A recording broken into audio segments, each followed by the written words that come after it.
In the city of Mahayakal, where people are getting ready for the Mahayakal festival, which honors Lord Shiva and his blessings, OMG2 opens.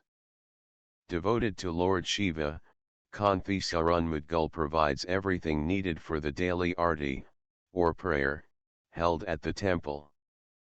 In addition, the city draws a number of visitors looking for divinity from over the globe. This brief sequence serves just to illustrate to the spectator that while Kanti Sharan is a man of his word and upholds the religious teachings that have been passed down to him, he is also capable of being pragmatic when necessary. Thankfully, he's not the type to get carried away and stop asking questions. Lord Shiva's ardent follower Kanti Sharan Mudgal, Pankaj Tripathi, has a storefront outside the city's well-known Mahakal temple. One day, he receives a call to the hospital informing him that his son Vivek, Arish Varma, had taken several Viagra pills and had been up all night masturbating till he passed out. According to Vivek's friend, an insecure Vivek was teased about the size of his penis and told that masturbating would make it bigger. Vivek's school biology teacher refused to respond to his inquiries, which eventually led him to questionable individuals, drugs, and the hospital. The school chairman, Arun Govil, informs Kanti that there is a video circulating that purports to show Vivek masturbating in the school lavatory. Vivek gets rusticated on the basis of obscenity because this is hurting the school's reputation. Rich temple priest Panditji, Govind Namdev, Kanti's friend, tells him to get out of town because the circumstances are damaging the temple's reputation. The entire neighborhood, along with Kanti's wife and daughter, sees the footage. They begin to feel stigmatized by society. Devastated, Kanti begs Lord Shiva for assistance. A heavenly force emerges from the temple, and Lord Shiva sends a messenger, Akshay Kumar, to assist. The messenger visits Vivek and Kanti in the police station, claiming he is there to file a complaint about his lost luggage, and consoles Vivek following a police complaint against him for attempting to kill his bully. Vivek makes 2 attempts at suicide, but the messenger intervenes to save him. As they prepare to leave town, he runs into Kanti and assures him that his kid did nothing improper. Using the example of a nursing mother, he explains that not all private actions are immoral or disgusting. It is Kanti's responsibility that he was not guided correctly and the school's fault that he was not taught properly. He suggests that Kanti bring a lawsuit against the medical professionals and the institution. Kanti files a lawsuit against himself, the doctor, the chemists, and the school.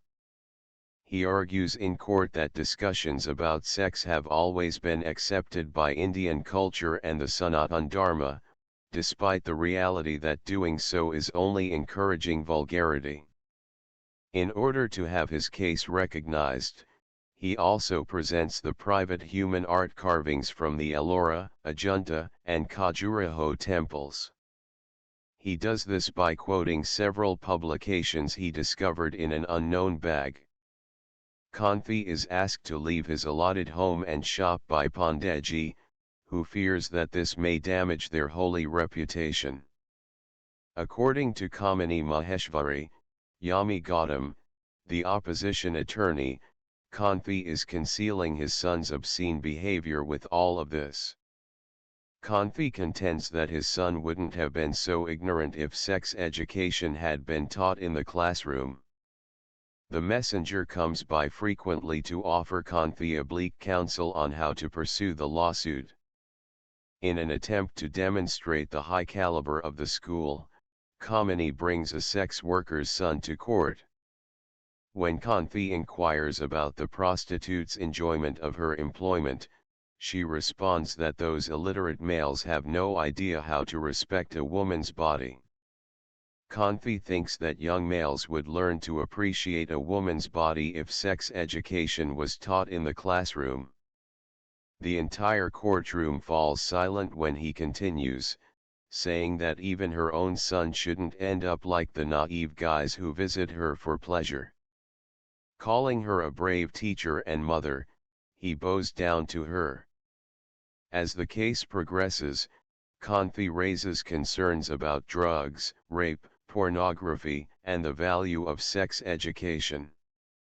The chairman of the school makes him a financial offer to take back his case. Kanti signs the check, letting his son's destiny emotionally ensnaring him. After an apparent accident, he passes away. The messenger eventually shows himself as a celestial manifestation sent by Lord Shiva to him as he is being visited in the hospital. The messenger criticizes his decision to lose faith. He informs Kanti that his efforts have paid off when Panditji's granddaughter tells her family about the sexual assault she has experienced as a result of Kanti's case airing on television. After realizing his error, Kanti is reborn and brought before the judge. When Vivek finally shows up for the court, he uses his study to demonstrate how colonists destroyed India's educational system, which had historically included sex education. A number of teenagers, including the judge's own son, come forward and admit that they also masturbate and that it's not wrong. Kanti prevails in the lawsuit, and the Education Board is mandated to mandate sex education, pay Kanti, and allow Vivek to return to the classroom. With all the money in his possession, Kanti offers the messenger his family's introduction as the doctor who treated him rather than the temple. Subsequently, the messenger discloses that the misplaced bag belonged to him and requests that Vivek retain it, along with the religious and cultural texts it contained. Then he leaves a joyful Kanti with her hands in prayer, saying that he needs to go take care of another patient.